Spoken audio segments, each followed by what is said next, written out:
Okay, now, hey, Jamal, I want to pronounce your last name right because I don't want to get into a fight, you know what I mean, where I know I'll lose, you know what I mean? So please tell me your last name. Charlo. Jamal Charlo is on yeah. the... Okay, now, hey, Jamal, I want to pronounce your last name right because I don't want to get into a fight, you know what I mean, where I know I'll lose, you know what I mean? So please tell me your last name. Charlo. Jamal Charlo is on the... And speaking of what you just saw, yeah, I know that was Jamal Charlo and not Jermel on that opening video. But so what? So what? Sue me. And speaking of suing, looks like Atlantic City and the state of New Jersey and other states will bring gambling to their area soon.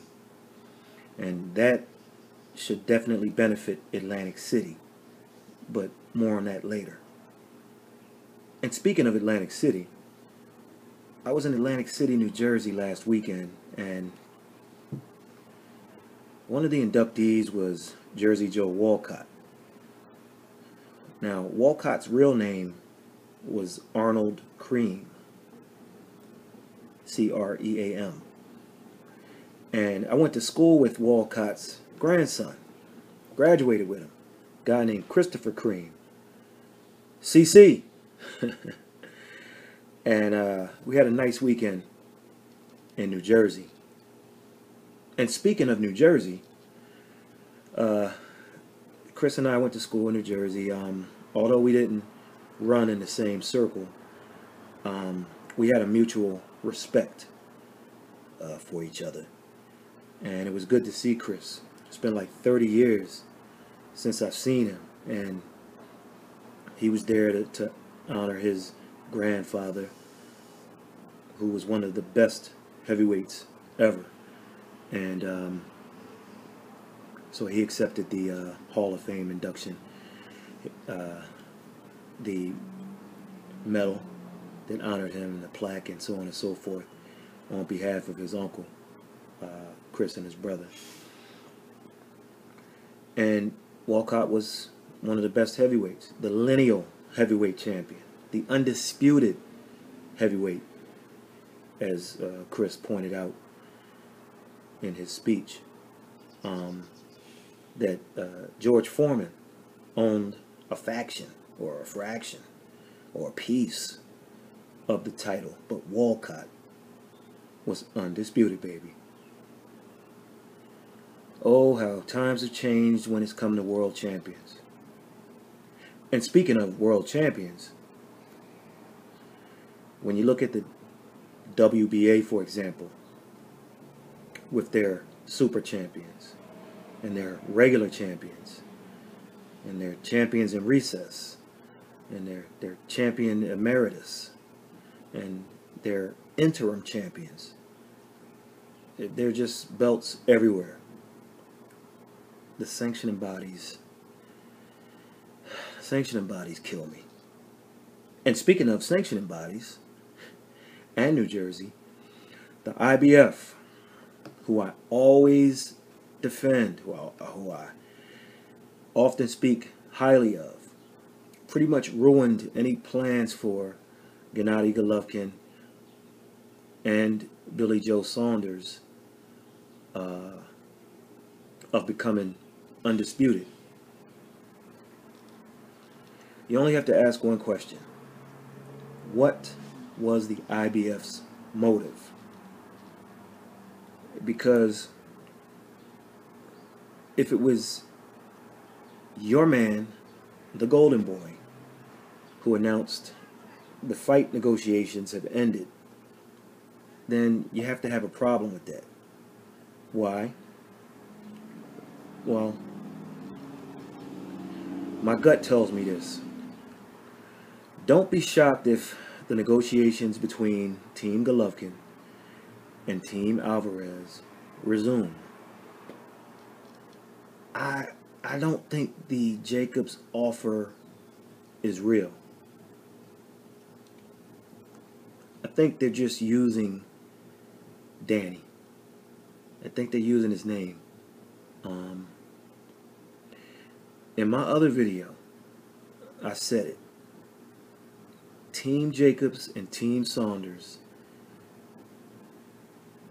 need a press release to say, let's do real negotiations, Oscar, or leave our names out of your mouth.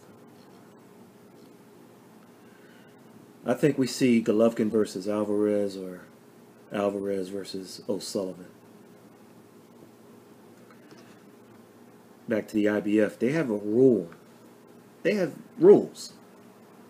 And technically, in this case, they followed their rule to an extent.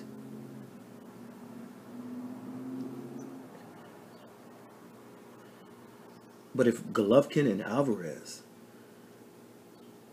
sign that contract to dance on September 15th, then reason number one for the IBF flies out of the window. And that reason, was it related to the negotiations being called off?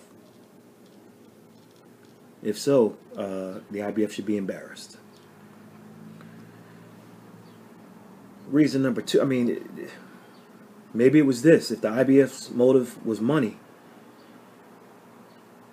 maybe it was money. My question there is, what bigger fight could there be? So that goes out of the window. To the extent that they made the move after Oscar's statement about the negotiations being finished, and that the fight wasn't going to happen. They most certainly should be they most certainly should be embarrassed if that's the case.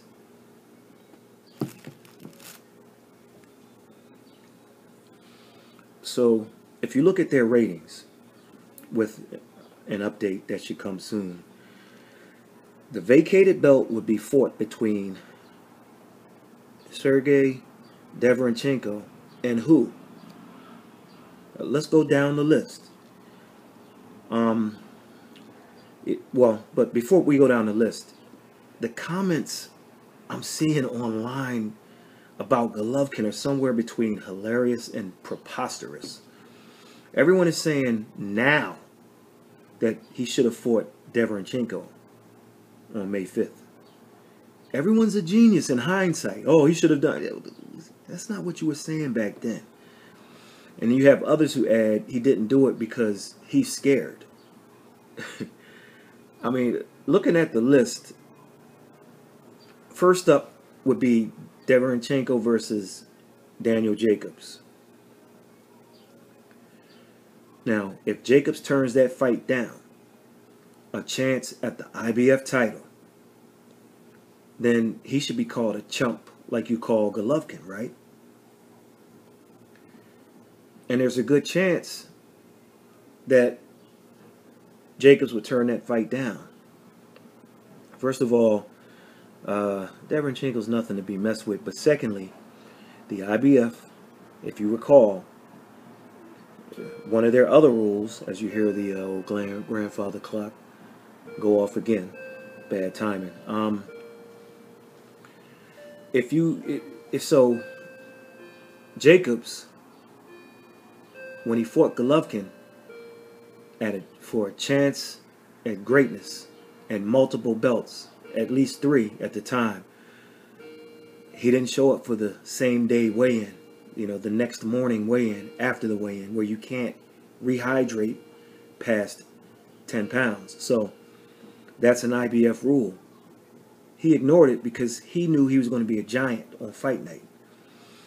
So why would he follow that rule this time? So I don't think Jacobs is going to take it. So he's a chump, right? He's scared like Golovkin. Next up on the list would be Jamal Charlo. Now, Jamal, you moved up in weight to get a belt. Here's your chance, Jamal. What you gonna do? If he passes on the fight, then he's a sucker too, right? He and Jacobs are just as scared as Golovkin was, right? Deverenchenko's a monster. They're all scared of him. It has to be the same reasoning, right? Next would be Demetrius Andrade, a southpaw who people said Golovkin was scared to fight when he had 2 weeks' notice. Golovkin's entire camp was against orthodox fighters, but he was scared to fight a southpaw on 2 weeks' notice. Okay. So if Andrade passes on Deverenchenko, then what? If none of these three guys, Jacobs, Charlo, Andrade, if none of these three guys fight each other after passing on a shot to win the IBF title, you have to ask, why are you in the sport? In the case of these three, okay, just the case of these three, the belt matters.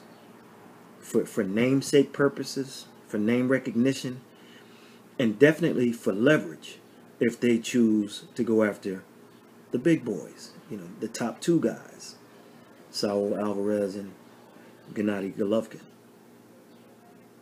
That you bring some leverage to the bargaining table by having a belt. It's okay for other people to fight for the big money in step-aside fashion, but not G, right? Especially a guy who'll be 37 on his next birthday. You chase the money. Can you fault a guy at that age? I can't. Yet you give others passes throughout boxing history for doing it. No names mentioned. On top of all of this, Team Golovkin paid $20,000 to the IBF so that they can do the step-aside thing. And as far as I know, that check has been cashed.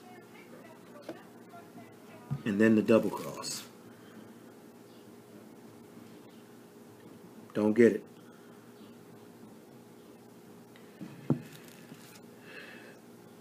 But that check, that step aside was paid so that he could fight Vanes Martirosyan. And speaking of paying step aside money, yet Adonis Stevenson can duck a mandatory for over 5 years and keep his belt.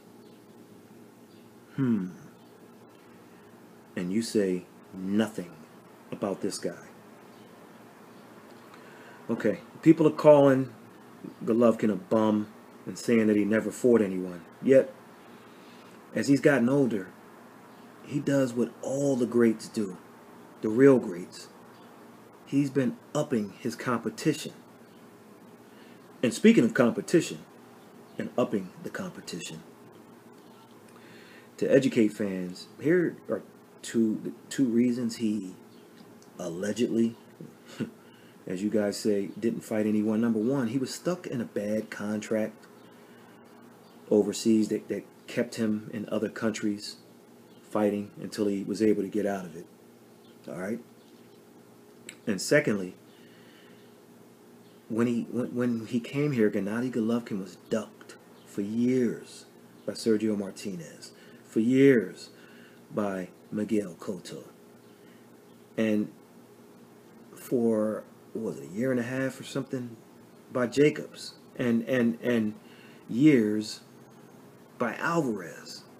Remember, the Alvarez thing was delayed for a while, and they thought they got him to the point where he was too old, and he's past it. But he still probably won 8 rounds in that fight. But that thing was delayed for a while with Alvarez. And speaking of delayed for a while, you guys are going to laugh at me when I say this, but a few years from now, I want you to remember this video and give me my just due as the first, and I mean the first channel to say this. Boxing in Atlantic City is coming back. I'm telling you, listen to what I'm saying. Sergey Kovalev battles Eleider Alvarez on August 4th in Atlantic City. It'll take place at the new Hard Rock Hotel and Casino that will open on July 28th. Okay? A picture should be showing up now. I mean, isn't that beautiful? I mean, a giant guitar in the middle. And there's another new hotel on the boardwalk, the Ocean Resort Casino, that opens, I think it's the same weekend.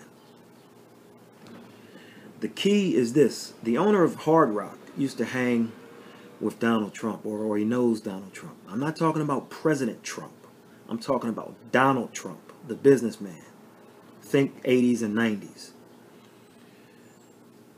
Donald Trump made boxing in Atlantic City. If anyone tells you something different, they are excuse me. This is back during the Jersey Joe Walcott time. Not when Walcott was a boxer, but when Walcott, he was the New Jersey Boxing Commission commissioner, I should say, sometime in the 80s, and then Larry Hazard came.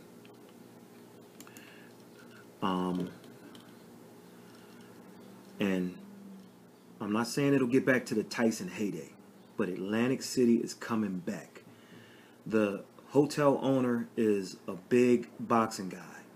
So to have Kovalev, Eleider Alvarez, Dmitry Bivol, and Isaac Chilemba on a boxing card at the new hotel 1 week after you open is big. I'm telling you, they used to average more than 160, 170 shows per year. I don't know if we'll get back on that level, but when those days when Tyson fought at the Caesars Palace and Atlantic City and Trump Tower and Boardwalk Hall, which was, I think, the convention hall back then, across from the convention center. So just I want the points for that.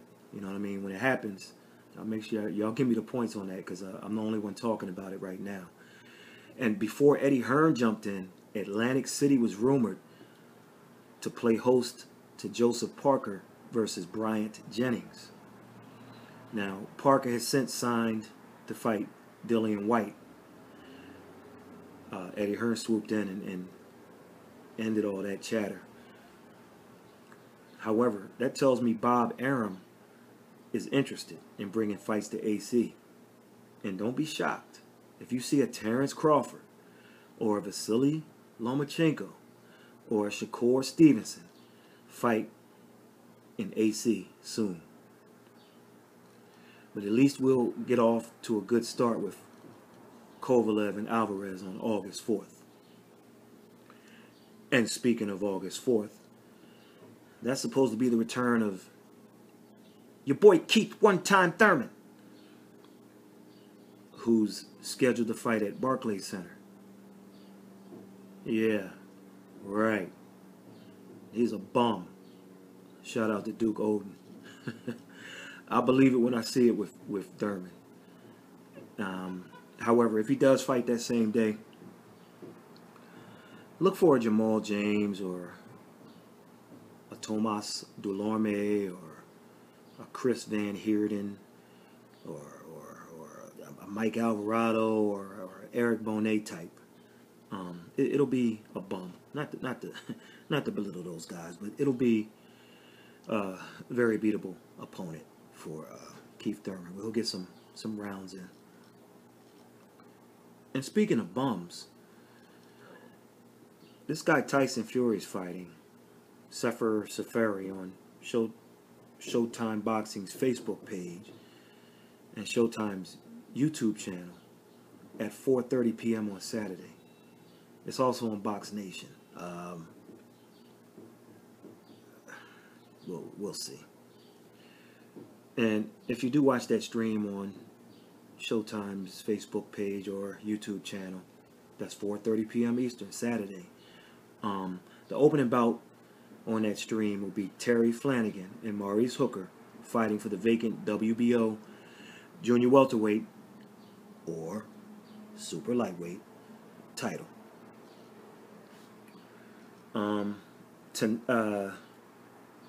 Tonight, Friday night / Saturday morning, we're looking at 12:30 a.m. Diego De La Hoya takes on Jose Salgado on ESPN2. You know, Oscar might have something here in Diego. I believe it's his nephew. Well, don't quote me on that. I know they're related. So let's see how he does tonight. But he's getting closer to a title shot. Maybe by the end of next year. I mean, of course, they'll rush it. But I'd like to see late 2019, early 2020. Early to mid-20 for the kid to get a shot. But we'll see. Saturday night on Showtime, we have a rematch between Leo Santa Cruz and Abner Mares. Now I hear a lot of people calling him Leo Santa Cruz. I thought it was Leo. Maybe I'm wrong. We'll see what they call him tomorrow. But Leo Santa Cruz, Abner Mares in a rematch nobody wanted to see. But sometimes when you do something unnecessary, it turns out to be good. So maybe we'll get a good scrap. I like Santa Cruz to wear Mares down. In my opinion, Mares might be damaged goods, or he might not. But I don't like what I've seen, so I think there's some damage somewhere. The co-feature is Jermell Charlo versus Austin Trout. I'm not sure where I'll go with this one. Most people think Trout isn't the same guy.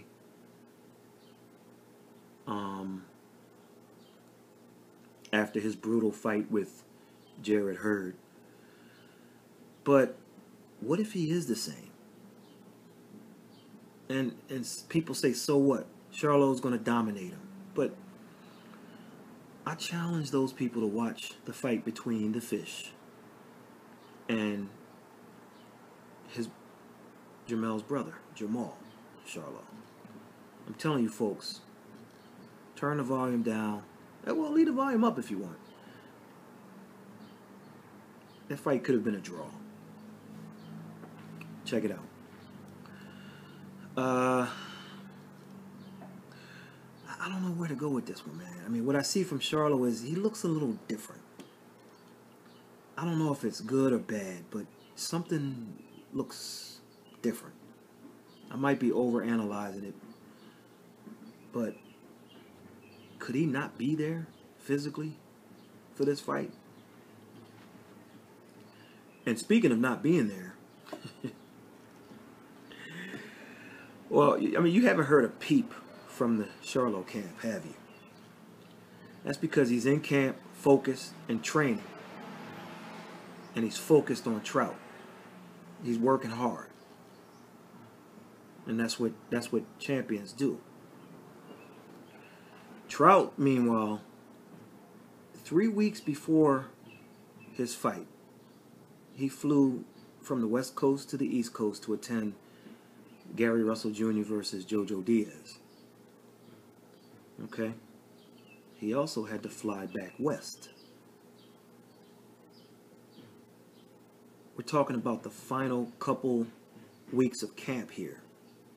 And you're doing a west to east and then an east to west flight to go to a small fight card. Also, Trout has done a couple of premiere shows where he's served as the commentator. That's not only more travel, but you have to study and mentally prepare to call the fights as a commentator. So whatever mental focus you had for your fight, you kind of lose that focus you need for a solid training camp when you do that, because now your mind is, okay, I got to get these names right and study the strengths and weaknesses of each fighter. So he did a couple of shows Has anyone heard from Charlo? No, because he's in camp working hard and focused. So the point I'm trying to make is if the fish, if Austin Trout comes up just short, as he did against the other Charlo brother, as he did against Saul Alvarez, as he did against Jared Hurd, maybe, just maybe, those flights east and back west, and those flights to go be a commentator on those premier boxing shows, and the hours he spent preparing to commentate in between will be the difference. We'll see. If he loses another close one, those things could be the difference. And he'll have one person to blame.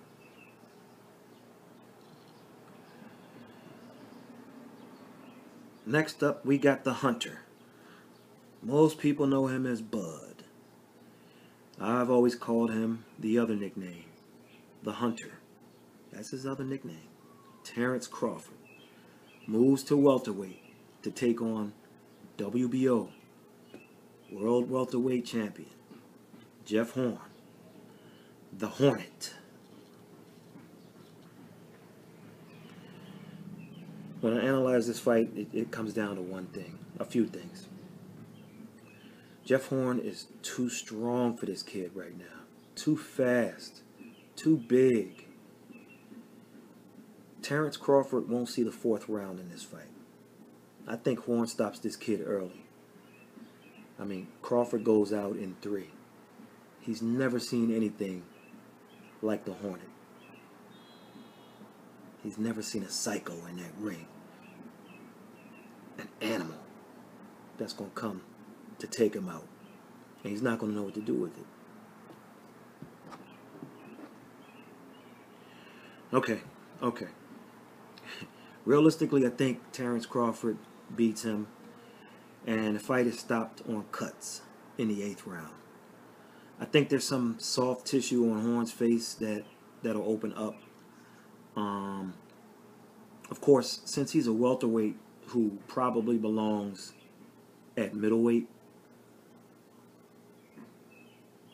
Crawford might try to land some well-placed body shots and try to get a stoppage that way. But if that doesn't work, I got him stopping Horn on cuts. Between 6 and 8. I'm going to say 8. The 8th round, but I don't know. I don't know if Horn's going to have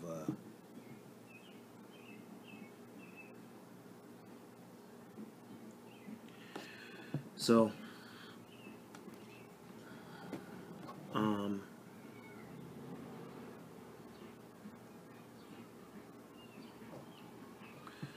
let's look at the schedule real quick. Friday night, 9 p.m., CBS Sportsnet. We got Mike Lee, the Notre Dame football player, ex-player, and the guy from the Subway commercials, versus Jose Hernandez. Now, if you like listening to Teddy Atlas, he's commentating on the fights tonight. Friday night, 9 p.m., CBS Sportsnet. This ambulance is killing me. Also tonight/tomorrow, if you want to look at it either way, 12:30 a.m. ESPN2, Diego De La Hoya, Jose Salgado. Saturday, June 9th, 4:30 p.m. All these times are Eastern. Showtime Facebook channel and Showtime's YouTube channel and Box Nation. The return of Tyson Fury versus Sefer Safari. And also Terry Flanagan versus Maurice Hooker for the vacant WBO Junior Welterweight or Super Lightweight title.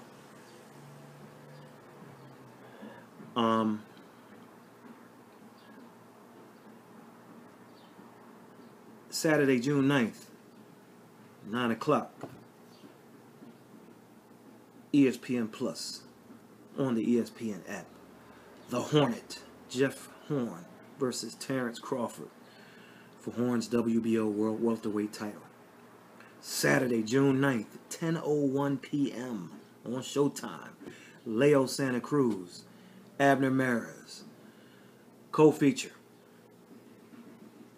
The Fish, Austin Trout, challenges Jermell Iron Man Charlo for his title. Also Saturday, June 9th on BN Sports TV. That's lowercase b, lowercase e, capital I, capital N as in Nancy, BN. Louis Neri, 26-0, 20 knockouts, versus Jetro Pabastan. And finally, to close this weekend out, Sunday, June 10th, 8:30 p.m. on Fox Sports 1, Travis Kaufman versus Scott Alexander. It was supposed to be Travis Kaufman versus Antonio Tarver. I don't know what happened there. I'm going to reach out to Antonio and get his version. And we catch you in the next one.